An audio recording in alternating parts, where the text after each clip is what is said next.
Hello बच्चों, आज की वीडियो में हम करेंगे हमारा chapter number 5 start, disease and preventions. जो हमारी बीमारियां हैं उनके बारे में पढ़ेंगे और हमें उनसे कैसे बचाव करना है, प्रिवेंशंस के बारे में पढ़ेंगे। ठीक है, तो लेट्स स्टार्ट। देखो, ये हमारा चैप्टर है, हम इसको अच्छे से पढ़ेंगे। ठीक है, to remain healthy and strong one must eat healthy and nutrition food.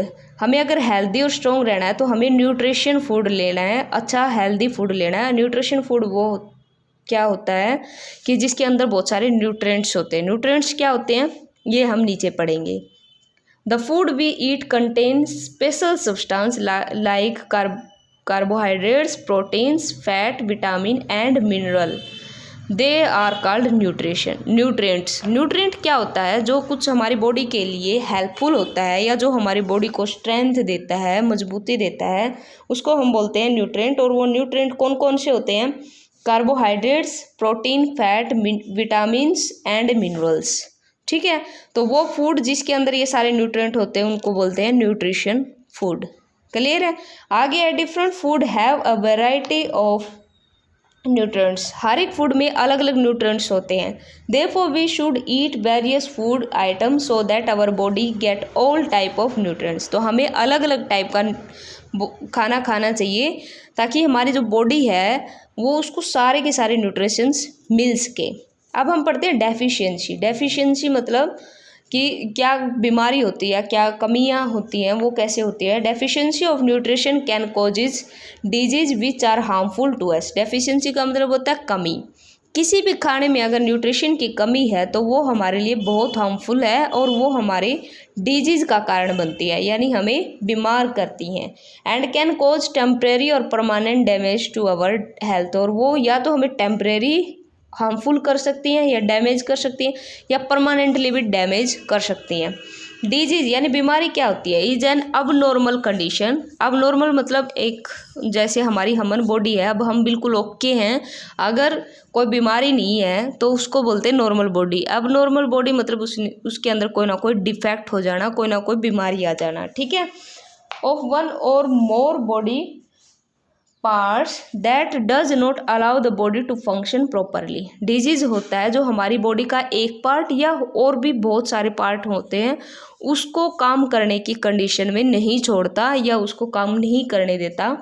Disease can occur due to many reason. तो डिजीज कैसे हो सकती है कोई पूछे तो उसके बहुत सारे कारण हैं। Some disease may occur due to microbe while some may be caused due to unhealthy lifestyle, deficiency और न्यूट्रिशन।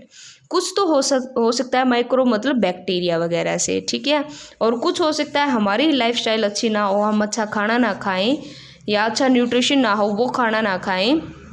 तो अच्छा न्यूट्रिशन वाला खाना खाएंगे तो हम हेल्दी रहेंगे। अगर हमारे फूड में न्यूट्रिशन नहीं है तो हम बीमार पड़ जाएंगे। ठीक है, तो अब हम पढ़ते हैं disease are of two type. Disease के कितने टाइप हैं? कौन कौन से टाइप होते हैं? Non communicable and communicable.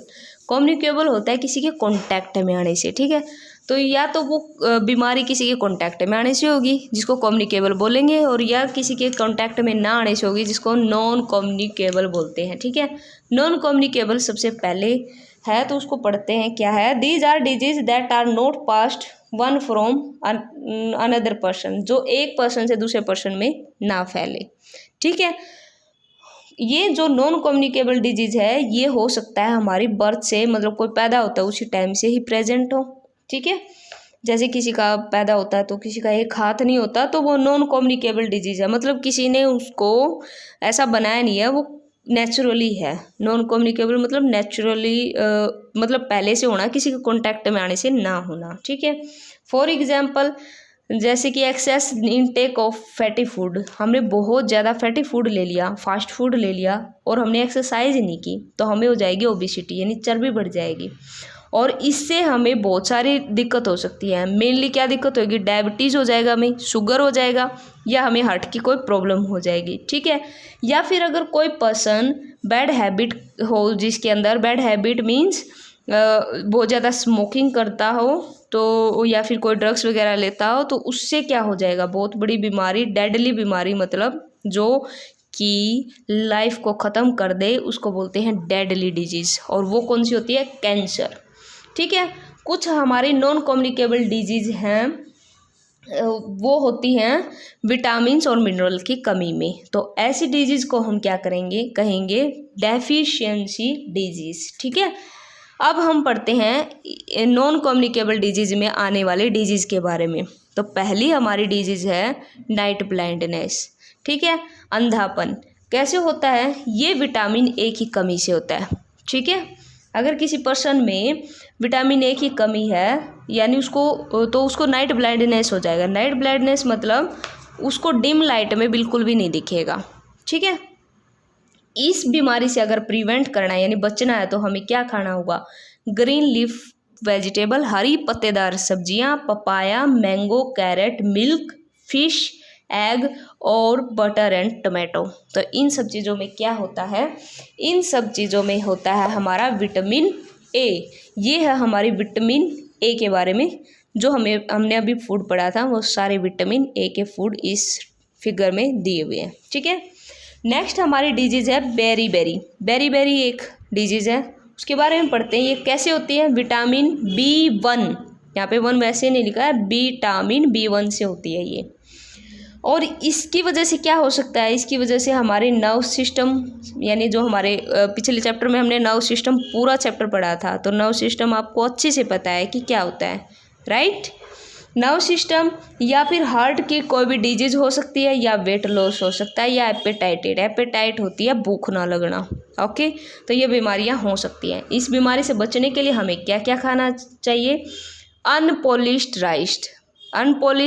Rice मतलब चावल, वो राइस जिनके ऊपर पॉलिश वगैरह नहीं की हुई हो, नेचुरल हो, हेल्दी हो। ठीक है, एक कई बार बाहर जो मार्केट में आता है पॉलिश वाला राइस आता है, वो नहीं लेना, वो हमारी हेल्थ के लिए हार्मफुल होता है। ठीक है, तो और क्या खाना है? Peas, meat, cereals, milk and green vegetable which are rich source of vitamin B1।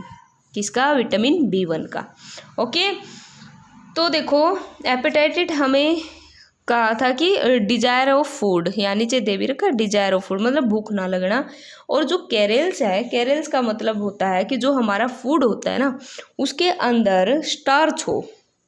ठीक है, रेशेदार खाना होता है ना, उसको बोलते हैं कैरल्स फूड। ठीक है, अब हम नेक्स्ट पढ़ते हैं, नेक्स्ट चलते हैं। नेक्स्ट डिजीज़ है स्कर्वी कैसे होती है? ये होती है विटामिन सी की कमी से। ठीक है, और इसके सिम्टम क्या क्या हैं? अगर किसी को विटामिन सी की कमी से स्कर्वी हो गया तो स्कर्वी के क्या सिम्टम है? उसको जो गम्स हैं, उसके मसूड़े हैं, उनमें से ब्लीडिंग आएगी, और जो उसके जॉइंट्स हैं वे सूज जाएंगे। ठीक है, और इस बीमारी से बचने के लिए हमें क्या करना होगा? हमें वो फूड खाना होगा जिसके अंदर बहुत ज़्यादा रिच मतलब बहुत ज़्यादा विटामिन सी हो। Example citrus food. सिट्रस होता है जिनके अंदर जैसे खट्टे हो गए कोई भी फूड, यानी लेमन वगैरह हो गया, ये खट्टे होते हैं, तो सिट्रस फूड। गोसबेरी, ये आपको याद रखने। ठीक है, gooseberry, tomato, cauliflower, cabbage, spinach, sprouted grains and pulses. तो इन सब चीज़ों को खाने में लेना है। अब हमारी नेक्स्ट डिजीज आती है रिकेट्स कैसे होती है? विटामिन डी की कमी से। और इससे क्या हो जाता है? इससे पर्सन जो अगर इस बीमारी से सफ़र करता है तो वो हो सकता है कि soft and can be break easily, मतलब जो उस पर्सन की बोन्स इतना कमज़ोर हो जाता है कि या तो वो सॉफ्ट हो जाती हैं या फिर वो जल्दी टूट जाती हैं। जैसे कि इस बच्चे को रिकेट्स हो रखा है, देखो इसके ये पैर टेढ़े हो रखे हैं। ये टेढ़े क्यों हुए? ताकि इसकी बोन्स जो हैं वो सॉफ्ट हो गई होंगी, और सॉफ्ट होगी तो इसलिए जैसे चलता फिरता है या स्टार्टिंग में जैसे इसने चला हुआ तो इसकी बोन्स टेढ़ी हो जाती हैं। तो ये रिकेट्स की प्रॉब्लम है। ठीक है, इस प्रॉब्लम से अगर बचना है तो हमें हमारे फूड में वो फूड लेना है जिसके अंदर बहुत सारा विटामिन डी हो। अब विटामिन डी किससे मिलता है? देखो इस फिगर में बड़े अच्छे से समझा रखा है। हर एक फिगर में जो ऊपर नेम दे रखे हैं वो यहाँ पे बनाए हुए हैं, जैसे कि चीज़ हो गया, मिल्क हो गया, फिश होगी, एग हो गया, ये रे। ठीक है, और एक चीज़ और, खाने के साथ साथ जिसको रिकेट्स है यानी जिसको विटामिन डी की कमी है उसको सनलाइट को भी लेना है, यानी सन बात करनी है, यानी धूप में बैठना है। ठीक है, अब हम चलते हैं, हमारा नेक्स्ट डिजीज है गोइटर। गोइटर कैसा होता है, ये गले में ऐसी गांठ बन जाती है। ठीक है, थायराइड जिसको बोलते हैं गोइटर। ये कैसे होता है, आयोडीन की कमी से होता है। आयोडीन कहाँ होता है, आयोडीन होता है हमारे खाने में। ठीक है, इसकी वजह से क्या होता है, जो हमारी थायराइड ग्लैंड है, हमारे गले में एक हड्डी होती है उसको थायराइड बोलते हैं, थायराइड ग्लैंड बोलते हैं, वो सूज जाती है। ठीक है, अगर इससे बचना है तो हमें बहुत ज़्यादा आयोडीन लेना पड़ेगा। आयोडीन यानी या आयोडीन कहाँ से मिलता है, एक तो सॉल्ट में मिलता है या सी फूड में। अच्छा, सी फूड मतलब समुद्र में जो भी ये फूड होता है या जो भी ये एनिमल्स होते हैं उनको खाने से। इनके अंदर ये समुद्र में रहते हैं तो समुद्र के पानी में बहुत ज़्यादा आयोडीन होता है, तो इन प्लांट्स में और इन एनिमल्स में नेचुरली वो चीज़ पाई जाती है। क्लियर है, आगे देखो। एनीमिया, एनीमिया किसको होता है, कैसे होता है। एनीमिया होता है अगर आपके फूड में आयरन नहीं है या आपकी आयरन की कमी से एनीमिया होता है। ठीक है, एनीमिया हो गया तो उस पर्सन को कैसा फील लगेगा, किसी पर्सन को एनीमिया हो गया तो उसको थकान होगी, वो देखने में पेल यानी पीला पड़ जाएगा, और उसके जो होठ हैं वो कलरलेस हो जाएंगे, नो कलर, और उसके जो नेल्स हैं वे भी क्या पड़ जाएंगे, पीले, पेल मतलब पीले। ठीक है, एनीमिया का मतलब क्या होता है, एनीमिया में जो हीमोग्लोबिन लेवल होता है यानी जो हमारे ब्लड में हीमोग्लोबिन होता है वो लेवल क्या हो जाता है, डिक्रीज यानी कम हो जाता है। ठीक है, so the oxygen carrying capacity of blood reduce, अगर ये कम हो गया तो जो ब्लड ऑक्सीजन पहुंचाता है पूरी बॉडी तक उसकी वो कैपेसिटी, पहुंचाने की कैपेसिटी ख़त्म हो जाती है। ठीक है, तो अगर इस चीज़ से छुटकारा पाना है एनीमिया से तो हमें क्या करना पड़ेगा, हमें वो फूड लेना पड़ेगा जिसके अंदर आयरन हो, जैसे कि apple, spinach, banana, pulse, egg yolk, liver, brinjal, jaggery गुड़ को बोलते हैं। ठीक है, गुड़, और गवावा। क्लियर है, तो जैगरी बोलते हैं गुड़ को। ये सब हमें खाना पड़ेगा, इससे हमारा क्या हो जाएगा, आयरन की कमी पूरी हो जाएगी। ठीक है, नेक्स्ट देखो। अच्छा, अब आ गई टेबल। अब हम पहले हमारी टेबल बीच में करते थे हमारे चैप्टर के, लेकिन इस वीडियो में, इस चैप्टर की वीडियो में हम पहले पढ़ेंगे हमारा चैप्टर अच्छे से, और लास्ट की जो थर्ड वीडियो होगी, पहले 2 वीडियो में हम हमारा चैप्टर कंप्लीट करेंगे, थर्ड वीडियो में हमारी सारी की सारी वर्कशीट कंप्लीटली मिलेगी। ठीक है, ये भी और जो भी इस चैप्टर के बीच में है और चैप्टर के एंड में। ठीक है, तो आगे देखो। अब हमने पढ़ा था नॉन कम्युनिकेबल डिजीज़, अब हम पढ़ेंगे कम्युनिकेबल डिजीज़, यानी वो डिजीज़ जो एक दूसरे के टच से फैलती हैं, जैसे कि these are disease that can pass is one person to another person, एक पर्सन से दूसरे पर्सन से फैलती हैं, इनको बोलते हैं इन्फेक्शियस डिजीज़, यानी इन्फेक्शन फैलना। ठीक है, संक्रमण। इसके कारण क्या हैं, कॉजेज मतलब क्या क्या कारण से फैलती है ये। The disease are cause by tiny living organism, कोई जो टीनी यानी छोटे छोटे लिविंग ऑर्गेनिजम्स होते हैं, जिंदा कीटाणु होते हैं, उनसे फैलती है, उनको बोलते हैं हम उन कीटाणुओं को जर्म्स। ठीक है, लिविंग ऑर्गेनिजम्स मतलब छोटे छोटे शुक्राणु, वो होते हैं, जंतु होते हैं, उन जंतुओं को हम जर्म्स बोलते हैं यानी कीटाणु बोलते हैं। ठीक है, तो ये जर्म्स इतने छोटे होते हैं कि हम अपने हाथों पे होते हैं ये, या कई बार वैसे हम जब स्नीजिंग करते हैं यानी छींकते हैं तब भी होते हैं, इतने छोटे होते हैं कि हम इनको देख नहीं पाते। इनको देखने के लिए हम कौन सा माइक्रोस्कोप यूज़ करते हैं, उसको बोलते हैं माइक्रो ऑर्गेनिज्म। माइक्रो ऑर्गेनिज्म को देखने के लिए हमें माइक्रोस्कोप चाहिएगा, यानी माइक्रोब्स चाहिएगा। ठीक है, माइक्रोब्स आर फाउंड एवरीवेयर, मतलब जो ये कीटाणु होते हैं ना वो हर जगह होते हैं, हवा में भी होते हैं, ठीक है, फूड में भी होते हैं। तो ये हमारी बॉडी पे बैठे रहते हैं, बॉडी पे होते हैं, एनिमल्स पे होते हैं। तो इन सब चीज़ों में ये बता रहा है इनके टाइप।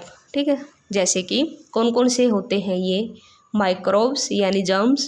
पहले होता है बैक्टीरिया, ठीक है। ये बैक्टीरिया होता है, तो इससे कौन सी बीमारी होगी? इससे होएगा टाइफाइड, प्लेग, ट्यूबरकुलोसिस यानी टीबी, और पेन्यूमोनिया और मेनिंजाइटिस ये बीमारी होंगी इस बैक्टीरिया से, बैक्टीरिया जो होता है उससे। सेकेंड है वायरस इतने छोटे होते हैं कि can grow only inside the body of the living organism. जो भी कोई जिंदा ऑर्गेनिज्म होगा ना, उसकी बॉडी के अंदर रह के भी ये ग्रो कर सकते हैं, ठीक है। तो इसके अंदर कौन कौन सी डिजीज़ आती हैं? कोल्ड हो जाएगा, मेसल्स हो जाएगा, चिकन पॉक्स, पोलियो और इन्फ्लुएंजा हो जाएगा। तो इन्फ्लुएंजा हो जाएगा। थर्ड है प्रोटोजोआ बीमारी में कौन कौन सी आती हैं? मलेरिया होगा, एमोबिया होगा और डिसेंट्री। ये एमोबिया, डिसेंट्री ये बीमारीज यानी ये डिजीज़ होती हैं प्रोटोजोआ में। लास्ट है फंगी होती है। तो फंगी क्या है? फंगी था दे कोज स्किन डिजीज़, ये स्किन डिजीज़ फैलाते हैं, यानी हमारी स्किन से रिलेटेड बीमारी फैलाते हैं। उसके अंदर होता है रिंगवॉर्म, ठीक है।